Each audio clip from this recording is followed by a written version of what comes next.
বিশ্ব তাকে স্বীকৃতি দিয়ে আজকে টাইম ম্যাগাজিনে তাকে স্থান করে দিয়েছে।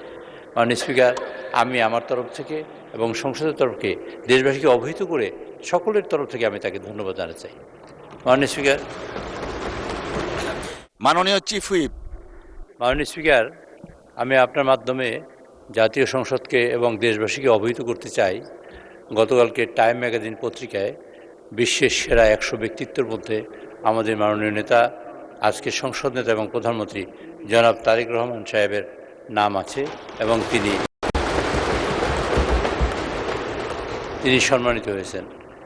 আমি মাননীয় সংসদ নেতা, তিনি যেসব কাজ করেছেন, একসময় উনি ছিলেন নির্বাসিত, 17 বছর দেশের বাইরে ছিলেন, 17 বছর পরে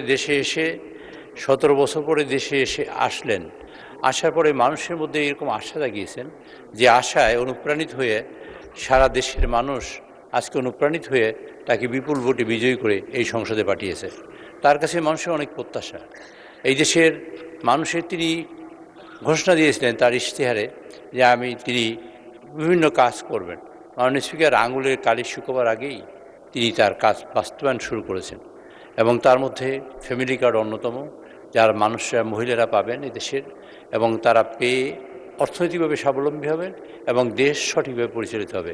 তিনি ফার্মার্স কার্ডের উদ্বোধন করেছেন, কৃষক কার্ডের উদ্বোধন করেছেন এই 1 বৈশাখ। এটা অত্যন্ত একটা বিপ্লব এবং যুগান্তকারী ঘটনা বাংলাদেশের জন্য।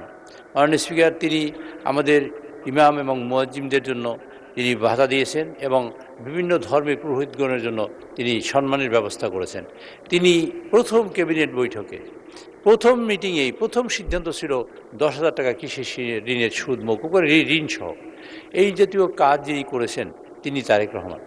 আজকের বাংলাদেশের মানুষ তাকে স্বীকৃতি দিয়ে সংসদে পাঠিয়েছে, বিশ্ব তাকে স্বীকৃতি দিয়ে আজকে টাইম ম্যাগাজিনে তাকে স্থান করে দিয়েছে।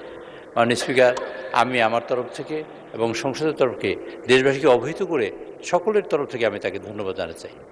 মাননীয় স্পিকার,